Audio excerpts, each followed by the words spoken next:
नमस्कार जंटी में स्वागत आपका। मैं हूं योगेंद्र। आप देख रहे हैं नारी और नारी में। आज हम बात करेंगे नारी शक्ति की। हालांकि एपिसोड उन्हीं को समर्पित है और सभी को अंतर्राष्ट्रीय महिला दिवस की शुभकामनाएं भी। आज हमारे साथ जो हमारे अतिथि हैं उन्होंने अपनी फील्ड क्यों चुनी है और उनकी कुछ खास वजह भी रही है। वो ऐसा फील्ड और फील्ड के पीछे की वो पूरी दास्तान वो अपने जुबान से खुद बताएंगी कि क्यों, क्या कुछ कठिनाइयाँ रही हैं। अक्सर ये माना जाता था कि ये काम केवल पुरुष ही कर सकते हैं, महिलाएं नहीं कर सकती, या उन्होंने चुना तो समाज का क्या रवैया रहा। तमाम पहलुओं को लेकर के हम चर्चा करेंगे। तो हमारे साथ पूर्वा गुप्ता जी हैं, राजस्थान हाई कोर्ट में एडवोकेट हैं। हमारे साथ प्रिया मेघवाल जी इंटरनेशनल बॉडी बिल्डर हैं। और एक लड़की अगर बॉडी बिल्डर हो तो आप अंदाज़ा लगा सकते हैं कि खुशी भी होती है, लेकिन समाज का नज़रिया भी कुछ अलग होता है।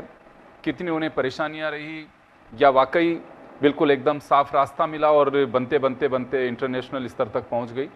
हमारे साथ प्राची गुजर भी जुड़ रही हैं जो इंटरनेशनल प्लेयर हैं, और ऑटो चालक हेमलता जी भी हमारे साथ जुड़ेंगी। तो सभी का स्वागत है। मैं प्रिया आपके पास में आना चाहूँगा। क्या रही आपने ये, आप क्या किया आपने, पढ़ाई वगैरह कहाँ तक किया आपने? सर मैं 5 क्लास तक पढ़ी। अच्छा, फिर ये वेट बॉडी बिल्डिंग का आपका क्या शुरू से पैशन रहा कि कैसे चुनी आपने इस लाइन को? पैशन नहीं कह सकते सर, ये मजबूरी थी मेरी। अच्छा। और मजबूरी को मैंने अपना मुकाम बनाया है कि महिलाएं कमज़ोर नहीं हैं। जिस फील्ड में हूँ मैं उस फील्ड को ही ताज बना दूँ। जी जी। मैं बाल विवाह सर्वाइवर हूँ। मेरी 8 साल की एज में शादी हो गई। मैं 13 साल की माँ बन गई और मेरी एजुकेशन 5 क्लास पढ़ी। मैं वो भी सरकारी स्कूल में पढ़ी हूँ। मैं ट्रक ड्राइवर की बेटी हूँ जिनको एक टाइम सब्जी भी नसीब नहीं होती थी। हम मिर्च रोटी से हम खाना खाते थे। और एक टाइम ऐसा था जब मैं घरों में बर्तन साफ करती थी, बकरियां चराती थी और खेतों में काम करती थी। जयपुर आई मैं, और एक घटना ऐसी हो गई थी मेरे साथ में। जब मैं किसी के घर में मैं पोछा लगा रही थी तो वो मार्बल का फर्श था। जब बाल्टी को मैंने ऐसा किया, आजकल तो वो स्टैंडिंग वाले पोछे आ गए हैं, खड़े खड़े लगाओ। पहले आपको पोछा वैसे ही लगाना पड़ता था जब से महिलाएं बैठ के लगाती थी। तो मैं लगा रही थी तो मेरे हाथ से वो बाल्टी सर ऐसे निकल गई तो मुझे दिखा नहीं, पालना मेरे ऐसे थोड़ा खिसक गया था, जिसकी वजह से 1 स्टेप 2 स्टेप वो झूला नीचे बच्चे का खिसक गया। तो मकान मालिक ने वहीं से, वो पहले वो चप्पल आती थी ना मोटी वाली स्टेप वाली, वो वहीं से यहाँ मेरे मारी बहुत तेज। तो उस टाइम मुझे 2 मिनट के लिए मुझे सांस भी नहीं आया। तब मुझे उस टाइम बचाने वाला कोई नहीं था। तब मुझे ऐसे लगा, वो मेरी बच्ची मेरे साथ थी उस टाइम, जब मुझे ऐसे लगा कि मैं ये सब बर्दाश्त कर रही हूँ, मेरी बच्ची देख रही, आने वाले टाइम में वो भी ऐसे ही करेगी। तब मैंने वो काम छोड़ के और इस तरफ मूव किया। जी, लेकिन क्योंकि बॉडी बिल्डिंग भी कोई सहज काम नहीं है, और इसमें अपने कैसे क्या सफ़र रहा आपका? क्या जिम ज्वाइन किया, किसी ने सपोर्ट किया आपको? सर मैं जॉब की तलाश में जयपुर में 1 महीना खूब घूमी हूँ। मैं चाहती थी कि मुझे ऐसी जॉब मिले कि इस ऑफिस की फाइल उस ऑफिस में, मैंने जिम का सोचा भी नहीं था। ये इस ऑफिस की फाइल उस ऑफिस में पहुंचा नहीं, उन सर को पानी पिलाना, उन सर को पानी पिलाना, या कोई आए तो मिलवाना। मैं एजुकेशन नहीं है तो मुझे जॉब मिल ही नहीं सकती सर, और मुझे वो काम नहीं करना था। तो मेरे उस बीच गैप में मेरे पास पैसा भी नहीं कि मैं कुछ अपना बिजनेस स्टार्ट करूं या कुछ कर सकूं। तो मेरे लिए ये ऑफिस वाली जॉब ढूंढते ढूंढते किसी ने मुझे ऐसे बोला कि तू जिम में ट्राई कर, क्योंकि मुझे ऑफिस की जॉब भी नहीं मिल रही थी, क्योंकि सब जगह सरकारी ऑफिस रहते हैं, प्राइवेट में वो वैसे भी हाउसकीपिंग वगैरह रखते हैं, तो वो उतने पैसों में वो सारा काम करा देते हैं। तब जिम में मैंने ट्राई किया, कोई 3,000 दे रहा, कोई 6,000 दे रहा, और उनका डिस्टेंस 10 से 15 किलोमीटर जहाँ मेरा रेजिडेंस है। और मैं घरों में काम करती थी तो 5-7 हज़ार रुपये कमाती थी। और वही 5-7 हज़ार मुझे यहाँ मिल रहे थे, तो मैं उसमें क्या करती, मुझे कुछ बचता ही नहीं। तब किसी ने बोला कि अब इतनी ट्राई कर ली, लास्ट बार एक बार और ट्राई कर लेते हैं। मैंने भी सोच लिया बहुत ट्राई कर ली, अब नहीं होता तो वापस घर जाएंगे, मम्मी पापा पास काम करेंगे। फिर मैं यहीं सीख कि मैं यहाँ पे सहकार मार्ग पे एक जिम था तलवलकर्स, मैं वहाँ मैंने इंटरव्यू दिया, और इंटरव्यू दिया तो उन्होंने बोला जिम के बारे में जानते हो, तो मैंने बोला थोड़ा बहुत जानती हूँ। तो उन्होंने मेरे को विजिट कराया, दिखाया, फिर वो मेरा इंटरव्यू लेने लगे, जो मैनेजर थे हेमंत सर। तो उन्होंने मेरे को ऐसे बोला कि आपको क्या आता है फिटनेस में, तो मैंने बोला मुझे कुछ नहीं आता, पर मैं सीख जाऊंगी। तो उन्होंने बोला कि मैडम आपको इंग्लिश तो आती नहीं है, आप कैसे सीख जाओगे। मैंने बोला सर देख देख के सीख जाऊंगी। और उस टाइम में लड़कियां, आज भी नहीं है, जिम में ट्रेनर लड़की नहीं मिलती है जी। उस टाइम एक महिला को, और आज जितना सोशल मीडिया का ज़माना है, आज लोगों का विश्वास ऐसा हुआ है कि हमारी फीमेल को उस टाइम फीमेल ही कराए, मेल एक्सरसाइज नहीं कराए, क्योंकि वो मेंटलिटी का फ़र्क था। तो उस चक्कर में उन्होंने मुझे रख भी लिया। तब उन्होंने मेरे को बोला कि, मैंने कहा सर सैलरी क्या दोगे, तो उन्होंने बोला कि मैडम आपकी सैलरी 8,000 रुपये रहेगी। तो मुझे विश्वास नहीं हुआ अपने कानों पर, क्योंकि मैं जवाहर नगर राजा पार्क रहती हूँ और सी स्कीम मेरे घर से 5-6 किलोमीटर है, तो डिस्टेंस भी इतना नहीं था। तब मैंने उनसे बोला सर कितना दोगे, तो सर ने कहा मैडम 8,000 रुपये मिलेंगे। और उस टाइम 8,000 बहुत बड़ी बात थी। तब मैंने सर को ऐसे बोला कि सर पूरा दोगे ना पैसा, तो तब उन्होंने ऐसे बोला जी। कि काट के आपको 7,323-25 रुपये मिलेंगे। मैंने बोला काटना क्यों है सर, मैं तो काम पे आऊँगी, छुट्टी नहीं करूँगी। तब उन्होंने ऐसे बोला कि मैडम हम नहीं काटते, कंपनी की पॉलिसी है, वो आपका पीएफ कटेगा। तो मैंने बोला मुझे नहीं कटवाना, मुझे उस पॉलिसी से आप अलग रखो, क्योंकि मेरे को पैसों की ज़रूरत है। तो उन्होंने ऐसे बोला मैडम कुछ नहीं हो सकता, पीएफ आपका मिलेगा ना, कटेगा, उससे आप आने वाले टाइम में अपना डबल करके ले सकते हो। तो मैंने बोला वो एक तरह की सेविंग हो गई, मैं समझती नहीं थी भाई जमा ही हो रहा है मेरा पैसा जी। तो मैंने बोला ठीक है सर। फिर मैं इसमें आज जॉब करने लग गई। मेरी पहले महीने सैलरी नहीं आई और काम भी अच्छा लगा। 15 दिन बाद में मैंने अपने आप में चेंज क्या देखा कि कलेक्टर साहब आ रहे, वो भी मेरे को नमस्ते करे, प्रिया जी नमस्ते, गुड मॉर्निंग। जैसे जज साहिबा भी आ रही है तो वो भी मेरे को कह रही है प्रिया जी, आपको लगा है कि रेस्पेक्ट मिल रहा है हाँ, इसमें? डॉक्टर साहब भी आ रहे हैं, कमिश्नर भी आ रहे हैं, क्योंकि ये बहुत अच्छा जिम है, आज भी वो लोग जुड़े हैं, वो मेरे को नमस्ते करते हैं। तो मैं मैनेजर से कहती सर ये मेरे से नमस्ते क्यों करते हैं, क्योंकि मेरी गांव की वो मेंटलिटी।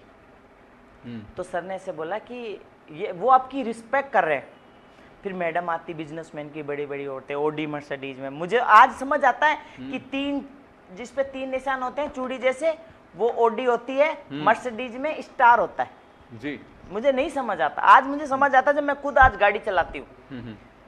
तब मैंने उनसे बोला कि, तो सर ने कहा इज्जत कर। तब वो उनकी वाइफ ऐसे बड़े बड़े में आती थी। फिर मेरा जन्मदिन आया तो वो मेरे को महंगे महंगे गिफ्ट दिए। और फेस्टिवल आया ना, मेरी जितनी सैलरी नहीं है उतने तो सबने मुझे पैसे दे दिए। तो मैंने कहा सर ये पैसे क्यों दे रहे हैं, तो ऐसे बोले मैडम ये आप इनको रोज कराते हो, इनसे हेलो करते हो, आपका व्यवहार ऐसा है, तो आपको खुशी से दे रहे हैं जी। वो रिस्पेक्ट ना मुझे यहाँ खींच लाई। फिर मैं कितने टाइम काम किया फिर आपने वहाँ पे? एक ही जिम में 5 साल। 5 साल तक लगातार, फिर वहीं से आपने बॉडी भी बनाई? हाँ। ये कैसे ख्याल आया कि मुझे बॉडी बिल्डिंग में जाना चाहिए? तब वो वही बताए, वो इंटरेस्ट इतना आ गया कि इज्जत मिलती है।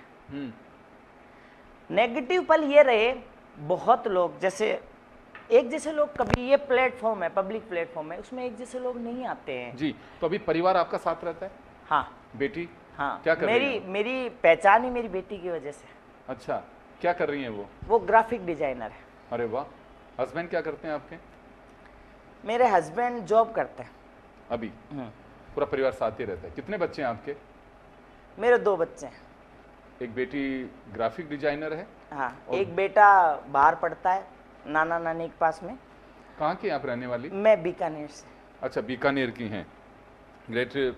तो प्रिया जी, ये आपने बड़ा सफ़र बताया और एक बड़ा चैलेंजिंग रहा। तो मेरा मोटिव यही था कि महिला सशक्तिकरण की मूल पहचान तो ऐसी महिलाएं हैं जो वाकई अपने दम पर कुछ बनी हैं। मैं वापस लौटूंगा आपके पास में, पूर्वा जी का रुख करना चाहूँगा।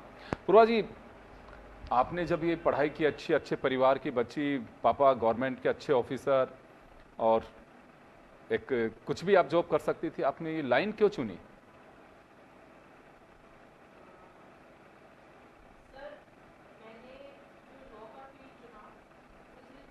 कि मेरे जो आपने जैसा बताया कि मेरे ग्रैंडफादर और मेरे फादर दोनों क्लास 1 ऑफिसर रहे, लेकिन मैंने एडमिनिस्ट्रेटिव सर्विसेज को खूब देखा है, खूब समझा है, लेकिन हम लोगों का जुडिशियल सर्विस से, प्रोसिक्यूशन सर्विस से और लीगल सर्विस से कोई नाता नहीं रहा, कभी कोई कनेक्शन इतना नहीं रहा फैमिली वाइज।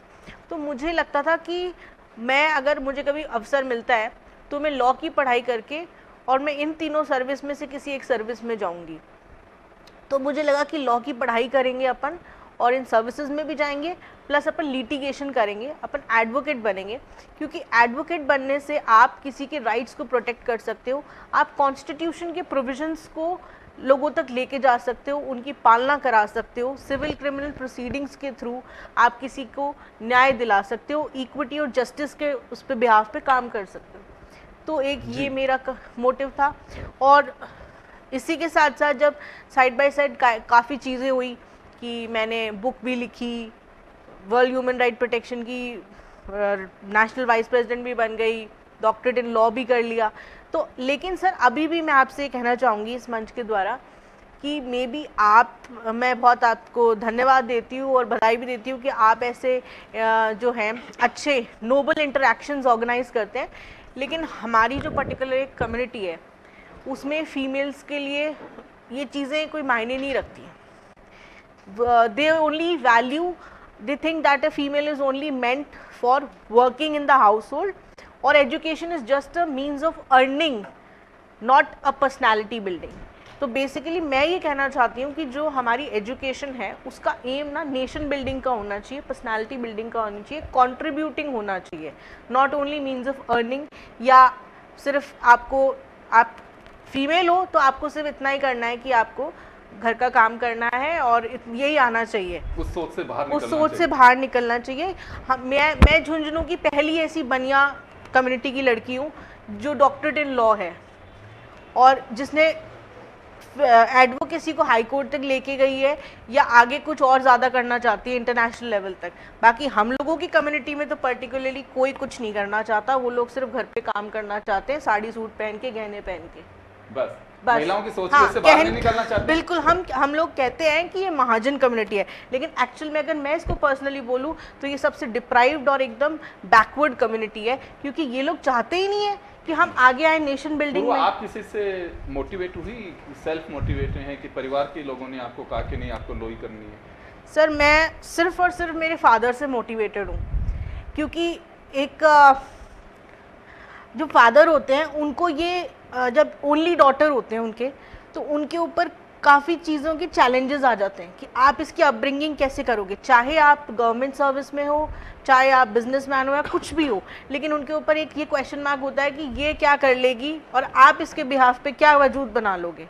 तो मुझे हर वक्त वो चीज़ बचपन से याद रही कि I have to make him live upward, और मुझे उनकी उम्मीदों पे खरा उतरना और कुछ ऐसा बनना है कि सिर्फ ना मैं उनका नाम रोशन करूं, बाकी अपनी सोसाइटी, अपने देश, अपने स्टेट के लिए कुछ करूं और किसी लायक बन सकूं। और शायद आज वही वजह है कि कुछ ना कुछ तो मैंने ऐसा किया होगा कि मैं आज आप सबके बीच में यहाँ बैठी हूँ और इस बात पे चर्चा कर रही हूँ। पूरा मैं एक चीज़ जानना चाहूँगा, महिलाओं को लेके आज हम चर्चा कर रहे हैं, आपकी नज़र में महिला सशक्तिकरण किसे मानती हैं आप? सर मैं महिला सशक्तिकरण उसे मानती हूँ कि एक फीमेल, चाहे वो किसी भी एज की हो, वो फ्रीली अपने एनवायरनमेंट में अपने डिसीजंस खुद ले सकती है और उसके घर वाले उसे सपोर्ट करते हैं। लेकिन महिला सशक्तिकरण का ये मतलब नहीं है कि हम उसे मिसयूज करें या अपने लॉज के अगेंस्ट जाएं, या हम जो लॉ एंड ऑर्डर होना चाहिए एक सिविल सोसाइटी में उसके अगेंस्ट जाएं। हर जगह का अपना एक ड्रेस कोड होता है, अपनी एक लैंग्वेज होती है, वो हमें अबाइड करनी चाहिए।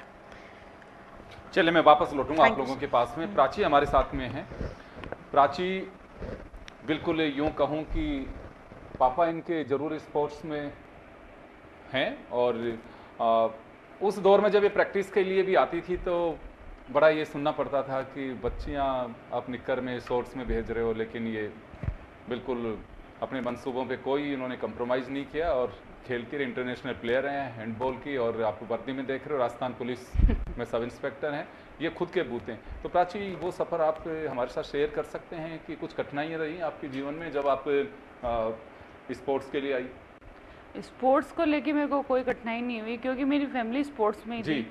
हाँ, मगर समाज जो है वो अब लड़कियों को आगे बढ़ता देख उस टाइम में बहुत मुश्किल थी। हम लोग घर से मैंने वही कहा निकलते कि थे। परिवार का सपोर्ट था कि हाँ। पापा आपके स्पोर्ट्स में थे, हाँ, वो पापा जानते मेरे थे। स्पोर्ट्समैन थे और उनको पता था कि हाँ मेरी बेटियां कुछ कर सकती है, तो उन्होंने कभी हमको ऐसा पीछे हटने को भी नहीं बोला, ना ऐसा किया कि भाई इनका साथ नहीं दूँ या इनको इस परिवेश में नहीं जाने दूँ, समाज कुछ कहता है तो नहीं जाने दूँ। मगर उन्होंने हमेशा कहा कि उनको कहने दो, किसी कहने से कोई फ़र्क नहीं पड़ता, जिस दिन हम मुकाम पे पहुँच जाएंगे, मंजिल पहुँच जाएंगे, ये अपने आप सब चुप हो जाएंगे।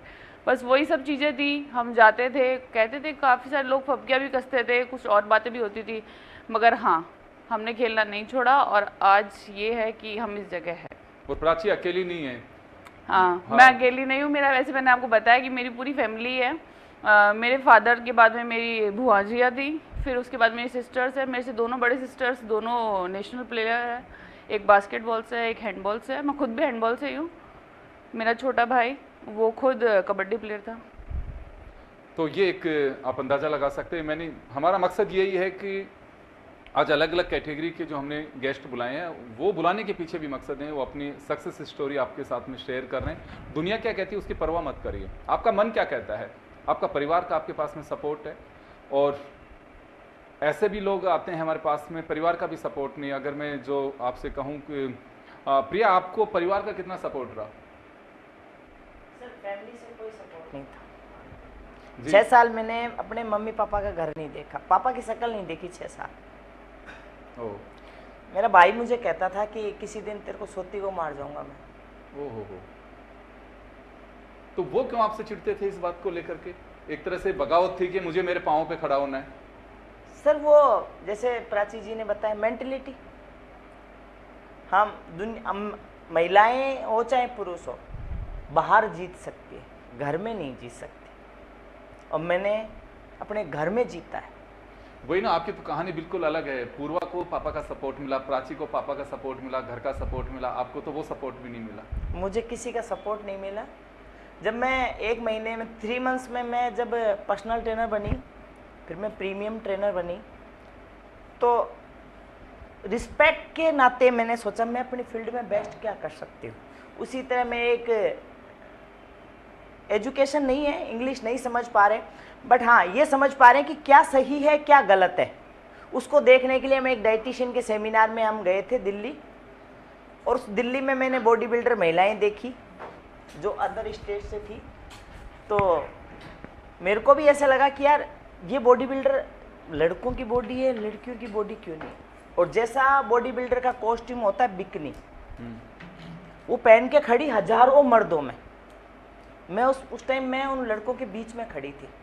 जब वो लड़कियां अपनी ऐसे जैसे मसल करके दिखाती है ऐसे करके कि भी हमें, तब वो उस पब्लिक में से किसी ने भी उस महिलाओं के लिए अब्यूज नहीं बोला कि जिस कॉस्ट्यूम में वो खड़ी है। तारीफ की, इस लड़की के लेग्स देखो, इसके एब्स देखो, इसकी हैमस्ट्रिंग देखो, इसके क्वाड्स देखो, यार इसने कितनी मेहनत करी होगी। राइट। वो यहाँ मैं ऑब्वियसली मेरे समाज में, जिस समाज से मैं आती हूँ, महिलाएं मुश्किल है, घूंघट भी, महिलाएं घूंघट में आती है और घूंघट में मर जाती है। और जैसे इन्होंने पूर्वा जी ने बताया, तो झुंझुनू का पानी ऐसा है जहाँ महिला हो पुरुष हो, कहते हैं गली का कुत्ता भी शिक्षित होके निकलता है। ये सच्चाई है। मैं खुद को ऐसा सोचती हूँ कि यार मैंने वहाँ का पानी क्यों नहीं पिया। जैसे नागौर का पानी ऐसा है कि वहाँ का नेता बनेगा ही बनेगा, जैसे झुंझुनू का पानी ऐसा है कि भाई वहाँ का झुंझुनू सिक्कर का चाहे महिला हो चाहे पुरुष हो, में काफी शिक्षित होगा ही होगा। जी, बहुत अच्छी बात है। मैं आपकी बिल्कुल इस बात से प्रभावित हुआ, क्योंकि मैंने आपकी कुछ स्टोरीज देखी, उसके बाद में मुझे लगा कि बिल्कुल महिला सशक्तिकरण तो इन चेहरों में बसता है। और हम कई बार बुलाते हैं, किसी को इंडस्ट्रियलिस्ट है, कोई क्या है, ठीक है, उन्होंने अपने हुनर के जरिए, परिवार के सपोर्ट के जरिए उस मुकाम तक पहुँचे, लेकिन हाँ समाज का ये चेहरा भी सामने आना चाहिए। एक और हमारे साथ ऐसी शख्सियत हैं जो अपने कॉन्फिडेंस से रात हो, दिन हो, मध्य रात्रि हो, दोपहर में, जून और मई का महीना हो जिसमें कह सकते हैं लू चलती है। हमारे साथ हेमलता जी हैं और हेमलता जी अपने बूते अपनी पहचान है। मुझे लगता है कि शायद राजस्थान में सबसे पहले ऑटो आप ही ने चलाया। जी सर। हेमलता जी, मैं वाकई आज आपको सैल्यूट भी करना चाहूँगा और आप अपनी ये मैं थोड़ी स्टोरी जानना चाहूँगा कि ये क्यों आपने ऑटो चलाया और क्या दिक्कतें रही आपके सामने। नमस्कार। सन 2013 में मेरा 1.5 साल का बच्चे के साथ मैं मेरे ससुराल से पिहर आई थी, क्योंकि उन्होंने दहेज के लिए मुझे घर से निकाल दिया था। तो मैं 1.5 साल के बच्चे को लेके पिहर आई, तो मेरा पिहर वाले इतने कैपेबल नहीं थे। पापा हार्ट पेशेंट थे, मम्मी प्राइवेट जॉब करती थी, 3 से 4 हज़ार के बीच की तनख्वाह थी। तो हर जगह पैसा चाहिए और फिर नन्हे से बच्चे के लिए दूध के लिए भी पैसा चाहिए। तो मैं ओनली 8th पास हूँ और प्लस मेरे पास बच्चा भी, तो बच्चे के साथ मुझे किसी ने जॉब नहीं दी। मेरे पास एक साइकिल थी, तो मैं साइकिल पे पीछे बच्चे को बिठा के और जाती थी जॉब ढूंढने। तो एक बार सिविल लाइन से निकल रही थी तो मेरा बच्चा नींदों हवा से सो गया तो वो गिर गया साइकिल से। My God. तो मन बहुत विचलित हुआ कि इतनी दुख तकलीफ पार हैं। तो मैं सिविल लाइन से होते हुए कलेक्टर की तरफ जा रही थी, तो ये पुलिया दिखी मुझे। तो मैंने कहा चलो अपन अब ज़िंदगी ख़त्म ही करते हैं। ओह। फिर मैंने देखा वहाँ पे ऑटो स्टैंड था, ऑटो निकल रहे थे, तो मन में विचार आया कि मैं मेरी ज़िंदगी के साथ मेरे बच्चे ने तो अभी दुनिया नहीं देखी, तो मैं इसको क्यों ख़त्म करूं? मुझे इसको ख़त्म करने का कोई अधिकार नहीं है। फिर मुझे ख्याल आया कि मेरे पापा ने मुझे ड्राइविंग सिखाई है, तो क्यों ना अपन ऑटो चलाएं। तो मेरे छोटे भाई ऑटो चलाते थे, तो मैं मेरे बेटे को डिग्गी में रख के ऑटो चलाने की शुरुआत मैंने ऐसे की, सिर्फ अपने बच्चे का चेहरा देख के कि नहीं इसका तो कोई दोष नहीं है। और आज मुझे 15 साल हो गए। अभी भी आप कंटिन्यू ऑटो चलाती हैं? हाँ जी, मैं लोकल नहीं चलाती हूँ, मैं फॉरेनर्स को साइट सीइंग ही कराती हूँ। ओह। होटल वाले हैं बहुत से जो लेडी फॉरेनर्स हैं, और मेरे सबसे जानकार एक फॉरेनर्स है, तो वो चारों अभी को आपके बताता हस्बैंड है। साथ रहते हैं आपके? नहीं, मैंने दूसरी शादी की है। उस समय पहले वाले ससुराल से बिल्कुल। तो किसी ने सपोर्ट किया आपको बाद में? मुझे तो देखो, ऑटो का फील्ड ऐसा है कि उस फील्ड को कोई सपोर्ट नहीं करता है, किसी की नज़र में अच्छा नहीं है। और फिर महिला चालक हो और फैमिली भी इसलिए सपोर्ट नहीं करती है कि वो सेफ नहीं है। जब मैं ऑटो चलाने के लिए मुझे लाइसेंस बनवाना था, तो ऑटो टैक्सी नंबर है, तो उसके लिए कॉमर्शियल लाइसेंस चाहिए। कॉमर्शियल लाइसेंस के लिए ड्राइवर का पूरा रिकॉर्ड निकाला जाता है कि वो ठीक है या नहीं है। तो पुलिस वेरिफिकेशन के लिए जहाँ मेरा जन्म हुआ, जहाँ मेरी शादी होके गई, सब जगह। हेमलता जी, आप पहली कॉमर्शियल ड्राइवर होंगी या इससे पहले भी कोई टैक्सी ड्राइवर थी आपसे पहले? नहीं, मैं हैवी लाइसेंस मेरा ही है।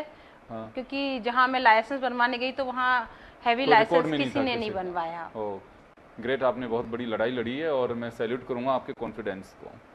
चलिए, मैं थोड़ा क्योंकि समय कम है, मैं चाह रहा था कि आप जल्दी आएँ, लेकिन मुझे मालूम था कि आज कई प्रोग्राम्स आपके हैं जिनमें आपको जाना भी है और जाके भी आप आए हैं। प्राची, आपके पास मैं आना चाहूँगा। खुद सब इंस्पेक्टर बन गई और अब काफ़ी कुछ मोटिवेट करती भी हैं गर्ल्स को।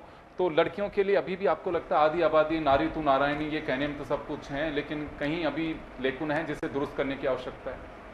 अभी तक तो काफ़ी दुरुस्त करने की आवश्यकता है। लोगों का नज़रिया, सोच अभी भी इतनी नहीं बढ़ी है लड़कियों को लेके।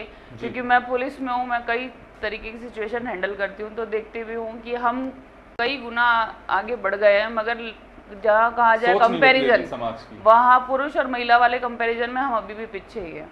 मैं जोधपुर के अंदर कालिका टीम संभालती हूँ, विशेष लड़कियों के लिए ही काम करती हूँ। मेरे पास ऐसी महिलाएं आती है, इतना उनके साथ प्रॉब्लम्स होती है, वो मेरे को बताती है, तब मेरे को लगता है कि हम अभी भी उसी जगह खड़े हैं। अर्बनाइजेशन हो गया है, मगर फिर भी वही महिलाओं की सोच के लिए लोग अभी भी बैकवर्ड ही है। दिमाग की सोच नहीं बदली। हाँ प्रिया जी, समय कम है, मैं 30 सेकंड में चाहूँगा, क्या कहना चाहेंगी इस अवसर पे आज आप महिलाओं के लिए? महिलाओं को कमज़ोर ना समझे और वो महिला खुद में एक बहुत बड़ी शक्ति है, वो खुद में खुद को पहचाने।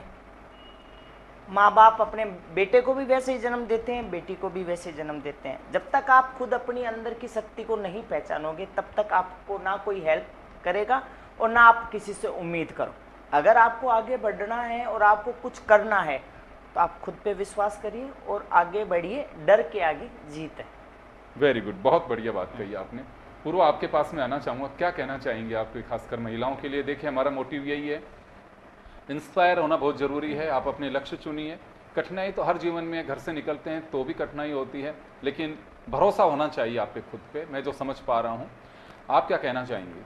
सर, मैं सिर्फ इतना ही मैसेज देना चाहूँगी कि बीइंग अ फीमेल, हमें इस कंट्री में बहुत सारे लॉज मिले हैं, बहुत सारी स्कीम्स मिली है, पॉलिसी मिली है गवर्नमेंट एम्पावरमेंट के लिए, तो हमें उस चीज़ को ध्यान में देना चाहिए। और एजुकेशन को हमें ये सोचना चाहिए कि हमें अगर ये as a right, fundamental right मिल रहा है तो हमें इसको यूज़ करके सिर्फ हमें एक ऑक्यूपेशन अर्न नहीं करना, बाकी हमें हमारे नेशन की डेवलपमेंट में, इसके नेशन बिल्डिंग में और डेमोक्रेसी में, पार्टिसिपेटिव डेमोक्रेसी में पार्टिसिपेट करना, इसमें कंट्रीब्यूट करना चाहिए। क्योंकि सिर्फ मेल कैंडिडेट्स नहीं, everyone has the equal right to come forward. जो भी लोग हमारी इंस्पिरेशन बन रहे हैं वो सब लोग इसी फील्ड से हैं, कॉर्पोरेट सेक्टर से या एक इंडिविजुअल सेक्टर से कोई नहीं है, तो वी शुड बी देयर। बिल्कुल, आप सही कह रही हैं। और बस मैं यही कहना चाहूँगा कि भरोसा रखिए खुद पे, और वक्त बहुत कुछ बदल देता है, और टूटिए मत, बस यही सबसे बड़ी बात है। और मेरे को, अगर इस शो का जो मेरा मकसद है वो भी यही है कि अगर हम कुछ महिलाओं को भी आप लोगों से प्रेरित करके और उससे बाहर निकाल पाए सोच से, जो नेगेटिव कि मेरा जीवन अंधकार में, आगे कुछ नहीं होगा, सीखे आप इन लोगों से। बड़ी सक्सेस स्टोरी है हेमलता जी की, प्रिया जी की, प्राची की, ऐसे बहुत सारे हैं, पूर्वा जी की, बहुत सारे ऐसे उदाहरण मिलेंगे आपको जो कभी जीवन में हार नहीं मानी उन्होंने। और आगे बढ़ने के लिए रास्ता सबसे बड़ा यही होता है, खुद को चुनना होता है। सपोर्ट को इनको मिल जाता है, नहीं तो प्रभु पे आप जरूर भरोसा रखिए कि ईश्वर जरूर आपकी मदद करता है। तो चलिए, आप सभी को एक बार फिर अंतर्राष्ट्रीय महिला दिवस की बहुत बहुत शुभकामनाएं। नारी में इतना ही, दीजिए इजाजत, नमस्कार।